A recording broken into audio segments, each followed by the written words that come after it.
In this episode, I'm going to talk about how you can find what I'm calling your puzzle piece partner or co-founder. And that could be if you're starting a new venture, building your own business, or if you're looking for a great new opportunity with a new employer. It's really important to find out how you complement someone else and how they complement you to connect and create something that is greater than anything you could achieve alone.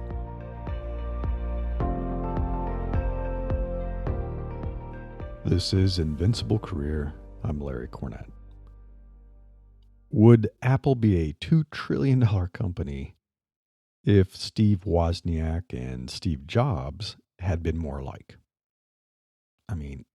I highly doubt it. I don't think so. Thanks to my time working at Apple many years ago, long time ago, I had the opportunity to experience the personalities of both Steves briefly. And I can tell you that even in that brief encounter, they were very, very different people. I have a quote from Steve Wozniak, and this was an interview he did, several years ago. And he said, "The day we started Apple, he changed.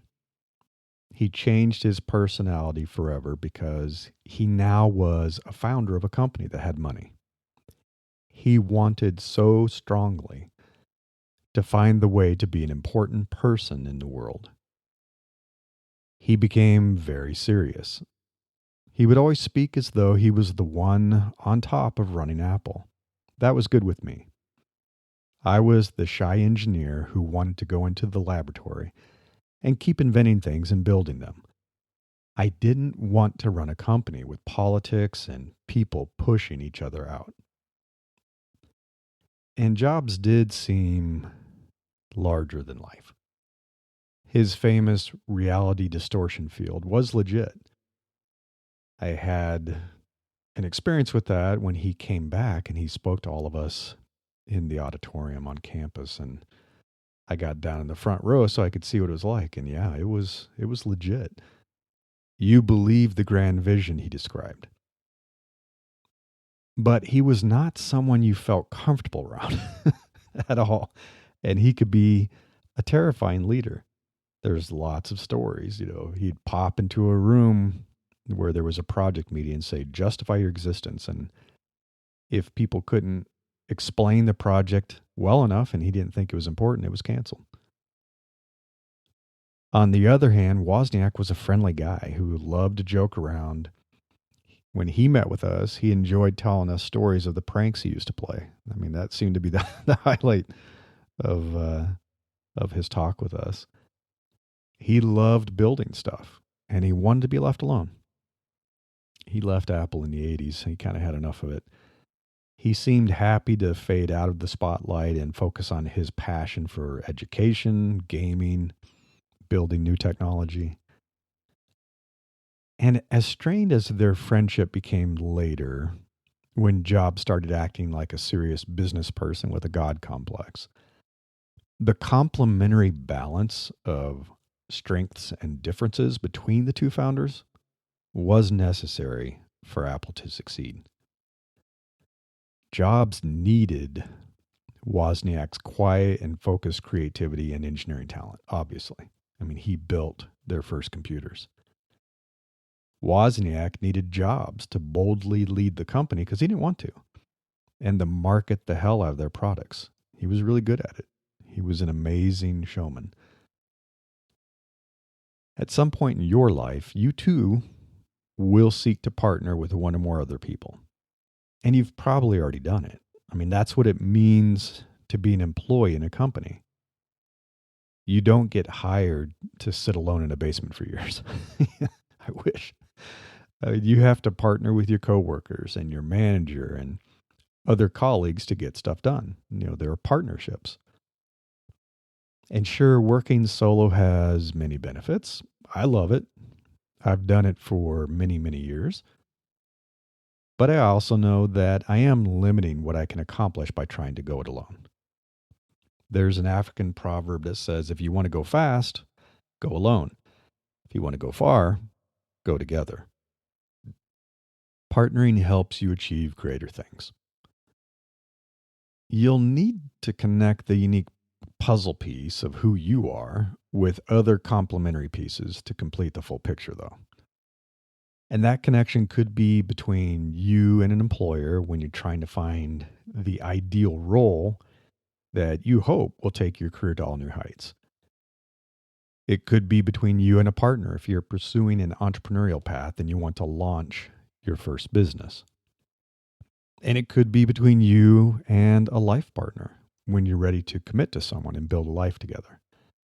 Now, I'm not going to go into that last one. I'm not going to talk about how to find your life partner in this podcast. I actually did write quite a bit about it earlier this year. If you're interested, you can read my Lessons from 30 Years of Marriage. It's a 3-part series. It's on Medium. And I linked that in the newsletter. If you go to newsletter.invinciblecareer.com, this is the issue, How to Find Your Puzzle Piece Partner or Co-Founder, issue 287. So yeah, I'm not going to talk about that here. But how do you find the right co-founder when you're ready to start your own business? How do you find great professional partners when you're seeking your next career move? And getting this right is important because co-founder conflict is one of the top reasons that early startups fail. It's probably unsurprising, but that's how startups fail in the early days. Bad bosses and toxic coworkers, your partners when you're an employee, are two of the top reasons that people quit their jobs. I think something like 50% of us have quit a job to escape a bad boss. So that was a failed partnership. So why bother partnering? Why do it in the first place? I believe, and I think you know this too, that no single person is a complete picture. We don't have everything that we need, every single talent and skill and strength. We're all like puzzle pieces. We have holes in some areas, and that's our weaknesses. And we have tabs in others, and that's our strengths. I've consulted with startups where the founders were just too much alike. They were almost identical puzzle pieces. They had the same talents, skills, experience, and kind of personalities, really. Both of the founders were engineers. They were both interested in being the CEO. Neither one of them knew anything about design, customer research, marketing, sales, or even how to turn their cool technology into a product that a customer would want. And it didn't turn out well. Sometimes very similar partners can make it work if they hire a great team that fills in their gaps and weaknesses. But they're still on a path to failure if they both think they should be the one who's heading up the company. If they both think they should be managing the board and speaking to investors. If they both feel like they should be the ones talking to the press and the media. To succeed and complete the full image of your future, whether this is as an employee or a co-founder, you need to combine your piece, your puzzle piece, with others who complement and balance you. And that includes your talents and skills, your interests, your personality too, your vision for the future, your operational expertise, your leadership style. I mean, you need to fit together well. But even when you do, a misalignment is still a recipe for ultimate failure. You have to make sure that you agree with what picture you're trying to complete. I mean, you're not going to be happy if you try to place your mountain scenery puzzle piece into a puzzle that completes a photo of the Manhattan skyline. And I hope you've already experienced that and you know it's true in personal relationships, but it's also true in professional ones. So one of the first things to think about are, what are your non-negotiables? These are things that you cannot be different on, things that you can't budge on. They're really important to you. I mean, partner with someone who complements you with their differences is essential. I'm going to talk about that. But you do need to be similar enough to your partner in some ways so that you're aligned on things that matter. Even if your pieces fit well together, as I said, you may discover you're not completing the same picture. For example, maybe you want to build a lifestyle business that supports you financially and gives you enough freedom to enjoy your life outside of work. That's important to you. But the person you're talking with, who could be a potential partner, is really ambitious and wants to create the next billion-dollar company. Perhaps she's so driven that she's okay with working 24/7 for years to make it happen. And people are like that. However, you can't stand the idea of staying in the office until late in the evening and never seeing your family. I don't care how well you complement each other, that partnership will not work out. You're trying to complete a very different picture. So here are some questions to explore your list of non-negotiables. These are the things where you need to be similar and aligned. And it can include things like asking this question: are you going to be a product company, a service company, or a hybrid? And that's important. Sometimes people just start going and they're like, well, I thought, of course, we're going to have services that we could round out everything. And you're like, no way. I just want to build products. Are you both willing to sign legal documents that define the company, your roles and your ownership and your compensation, and how you're going to arbitrate things and work through those differences? Some people are, some people are not. What is your vision of the future? What do you want the mission of your company to be? That's an important one. Thinking through the vision and mission of the company and what difference you want to make in the world. It's kind of important. What should the company's principles and core values and ethics be? What size of company do you want to build? Do you want to have a small startup, or do you want to build a massive corporation? What's the ideal organizational structure? Some people like hierarchy, some people like a flat structure. I mean, it seems like it's not important, but it will be. Here's a really important one. It's kind of a non-negotiable. Are you both going to go all in on this venture full time? Are you both quitting jobs and you're going to dedicate yourselves to this company? Or can one person only contribute part-time? How do you do your best work?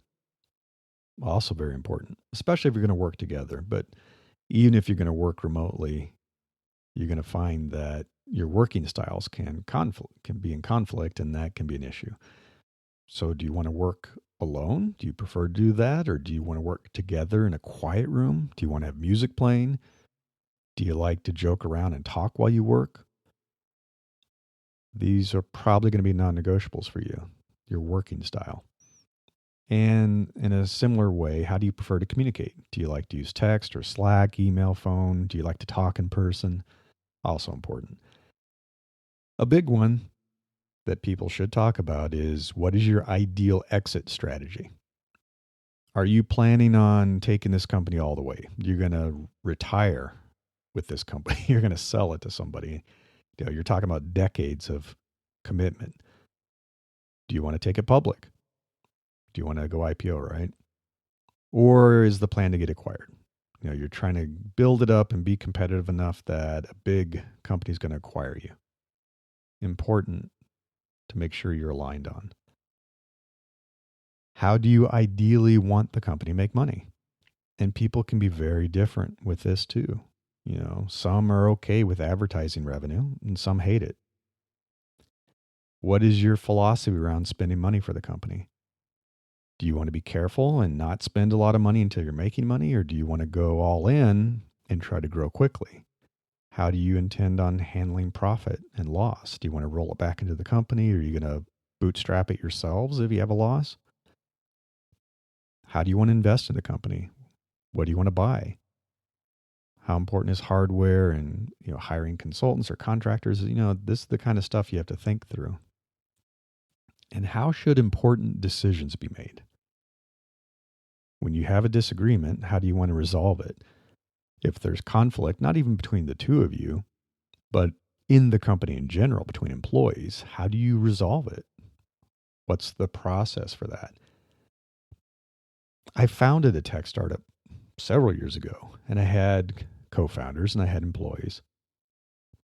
I made sure to build the core team with people who had very different but necessary skill sets. We had design, back-end engineering, front-end development. We had a mobile app developer. We had folks that were focused on the product side and doing product management, doing the business side and marketing. We also had different kind of personal strengths and weaknesses that balanced each other. One person was comfortable with pitching investors and doing a lot of networking. Other people had greater attention to detail. Some had big picture strategy and creativity and innovation, and others didn't. It wasn't their thing. Planning, financial acumen, optimism, pragmatism, balancing those, enthusiasm and stability. Importantly, we were all aligned on our vision for the company and our why. We also had similar working and communication styles. And for example, I had a very talented design partner. Hi, Sam, if you're listening. We shared a really tiny office. Next to each other. Super tiny. Very affordable. We mostly worked quietly. We had our headphones on. I think Sam had some noise canceling headphones. And so when we had to crank on things, we knew to respect each other's distance and privacy, and we kind of just worked quietly. But we also knew when it was time to chat. We kind of had, it was just kind of a rhythm where we knew when it was time to chat and joke around, take off the headphones. When we were getting hungry, wanted to go grab lunch, and we celebrated on Fridays after we had a big release, It was great. It all felt natural, and it was one of the best working experiences of my life to this day. And that's because we were aligned on that. We knew how to work together. When you're forming an entrepreneurial partnership, it's essential to find the right puzzle piece that fits together and aligns with you to create a shared vision of the future. I think everyone understands that, when you're trying to start a business, but it's also important when seeking a new employer or boss, right? You want to make sure that your piece fits into that existing puzzle. You don't get the luxury of trying to map puzzle pieces and figure out what you're trying to do. And the company already exists, so your puzzle piece has to fit into that puzzle. Their vision and mission, the talent within the company culture, their principles, how they make decisions, all that kind of stuff. For example, you will be miserable if you believe in data-driven decisions, but the company leans towards authority-based decisions. For example, saying, doesn't matter what the data says, do whatever the CEO says. They said change it, change it. Or you care deeply about the environment, but the company works with partners who don't care. They don't care. Maybe they're polluters. They just don't care about the environment. So do you want to work every day with a company and partners who are essentially destroying the environment? If that is something you're passionate about, probably not. You don't fit into that picture. Or you enjoy an open, honest, and collaborative culture, but the company is highly political and full of all those secretive meetings. And you can see or you hear when you talk to people that cutthroat behavior is rewarded. And that's what you have to do. I know it's a little harder when you're trying to find your puzzle piece partner for starting a business. You can have a lot of conversations. You can meet, you can have lunch, coffee, get to know each other. Maybe you know them already. You can go pretty deep and figure out, are we going to be good partners? It's a little harder with a company, and sometimes you can get at that during the interview process. You're going to have to ask them deep questions from people. I always find it useful to talk to past employees. I recommend this for all my clients. So I said, find out who has worked at the company and left. Even better if you can find who was specifically in your department or the org you're going to join, or who had your specific role, right? You're coming in as a manager of a team. What happened to the past manager or managers if there's a history of that? Buy them coffee, go out to lunch, have a Zoom meeting, and say, what's it really like to work there? And find the truth. What are the people like? How are decisions made? It's important. It's an important decision. So there are some things where it's non-negotiable. You're going to have to be similar, otherwise you're going to be miserable. But now it's also important to seek out those differences. I mean, we recognize similar puzzle pieces. We feel an affinity with them. We have similar interest, life experiences, strengths, failings. We often form deep friendships with people like that. And it might be tempting to try to partner with these comfortable and familiar pieces. People often want to work with good friends. Many entrepreneurs and founders have started businesses with friends or even family, people who are classmates, people who used to be coworkers. It sometimes works out, but it's often a mistake if you're too alike. You need to find pieces that fill your gaps. You need to find people who appreciate and need your strengths. For example, perhaps you're great at creating something, but terrible at sales and marketing. Maybe you're a talented, prolific artist. You crank out beautiful work every week, to put up on social media and up in your gallery, but you're barely scraping by. So you want to partner with someone to help you scale the business. Your ideal business partner shouldn't be another creator just like you.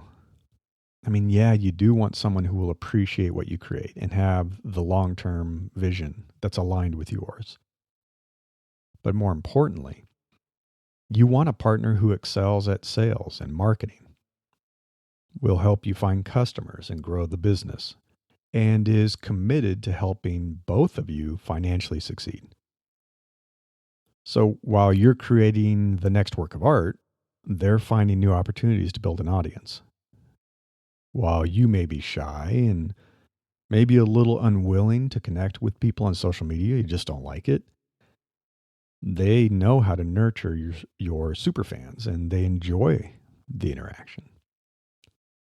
While you might hate discussing prices of your work and trying to persuade someone to buy it, they're finding creative ways to monetize what you do, so the fans are thrilled. So one exercise that's very useful is to document your talents, your skills, your strengths, your likes. I mean, what are you really great at doing and enjoy doing? These become the positive tabs of your puzzle piece, and that's going to complete the holes in a potential partner's piece. It's just as useful to capture your weaknesses and dislikes. What are you not good at doing? What do you hate doing?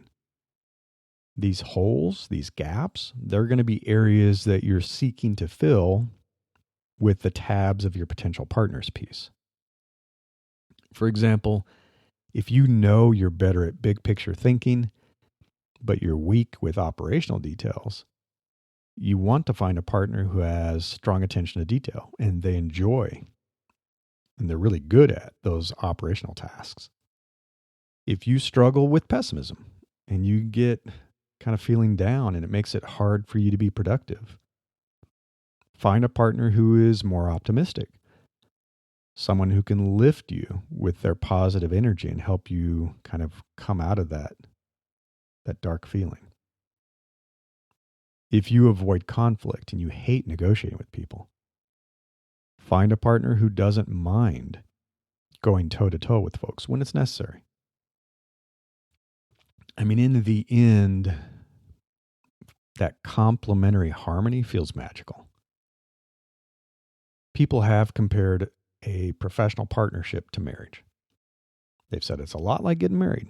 And a few have said that choosing the right business partner is even more challenging than choosing a spouse.